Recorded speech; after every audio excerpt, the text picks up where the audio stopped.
আসলে ব্যাপার হচ্ছে যে আমরা নির্বাচন ঠিক সবার সাথে সাক্ষাৎ করছি, সবার কাছে দুয়া চাচ্ছি, ভোট চাচ্ছি না, লক্ষ্য রাখতে বলছি।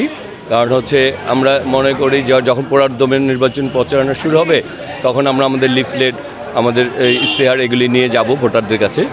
এলাকার ছেলে হিসেবে সবার সাথে বিভিন্নভাবে আমার যেহেতু একটা সম্পর্ক রয়েছে, হ্যাঁ, সেই কারণে সবার কাছে একটা এলাকার ছেলে হিসেবে যে স্নেহ ভালোবাসা পাওয়ার কথা, আমি সেই স্নেহ ভালোবাসা পাচ্ছি। আর যেহেতু আমি এই এলাকায় বসবাস করি, এই এলাকায় বড় হয়েছি, মানুষও এই এলাকার যারা রয়েছেন ভোটার, তারাও মনে করেন যে কোনো সময় যে কোনো কাজে আমাকে খুব সহজেই তারা পাবেন, এবং অতীতেও আমি সেইভাবেই ছিলাম।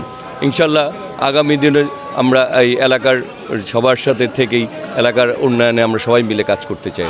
এখানে যেটা হচ্ছে যে আসলে ঢাকা নয়ের অনেক ধরনের সমস্যা, রাস্তাঘাটের সংস্কার প্রয়োজন, প্রশস্ততা প্রয়োজন, আমাদের জলাবদ্ধতা রয়েছে, সেগুলি মানে আমার যেসব খাল ভরাট হয়ে গেছে সেগুলি উদ্ধার করা প্রয়োজন, আমাদের জলাবদ্ধতা নিরসন করা প্রয়োজন, আমাদের অনেক জায়গায় মাদকের একটা ছড়াছড়ি রয়েছে, প্রশাসনদের সেগুলি ব্যবস্থা নেওয়া প্রয়োজন, আমাদের মোট কথা এবং জনগণের নিরাপত্তা ব্যবস্থা করা প্রয়োজন। তা আমরা মনে করি এলাকার ছেলে হিসাবে জনগণের পাশে থেকে সমাজকে মাদকমুক্ত করা, রাস্তাঘাট সংস্কার করা, আমাদের তারপর জলাবদ্ধতা দূর করা, মানুষের উন্নয়নে কাজ করা, সুচিকিৎসার ব্যবস্থা করে, মোটামুটি আমরা আমাদের সাধ্যের সর্বটুকু দিয়ে চেষ্টা করব, যেহেতু এলাকার সন্তান, এলাকার লোকের পাশে থেকে তাদের কাজের জন্য কাজ করা।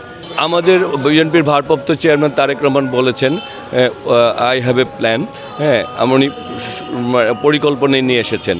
হ্যাঁ, তাহলে সেটি হচ্ছে যে আমরা চাই যে আগামী শিক্ষা ব্যবস্থাকে উৎপাদনমুখী একটা শিক্ষা ব্যবস্থা, কার্যকর একটা শিক্ষা ব্যবস্থা। সেই শিক্ষা ব্যবস্থা লেখাপড়া শুধু চাকরির ব্যবস্থা করবে না, তা দেখতে উদ্যোক্তা করবে। আবার আমরা স্কিল তৈরি করতে চাই জনগণকে, যাতে তারা বিদেশে যেও চাকরির সুবিধা পায়। তার মোট কথা একটা উৎপাদনমুখী কর্মমুখী শিক্ষা ব্যবস্থায় বাস্তবায়নের মাধ্যমে আমরা তরুণ প্রজন্মকে এগিয়ে নিতে চাই, তাদের কর্মসংস্থান ব্যবস্থা করতে চাই।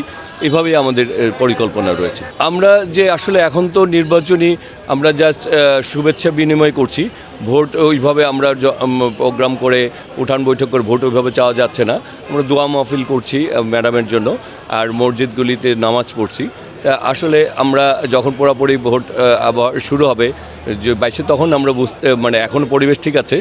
আর আমি যেহেতু বলছি যে আমরা সবাই মিলে এলাকার, যেহেতু আমাদের যারাই প্রার্থী সবাই তো এলাকার উন্নয়ন চায়, এলাকার মানুষের ভালো চায়, রাষ্ট্রের ভালো চায়, তো সেক্ষেত্রে আমরা সবাই মিলে রাষ্ট্রের জন্য, দেশের জন্য, মানুষের জন্য কাজ করতে চাই।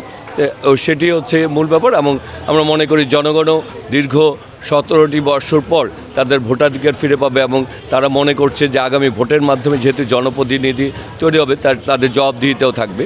সেই কারণে সবার একটা স্বতঃস্ফূর্ত ভাব রয়েছে।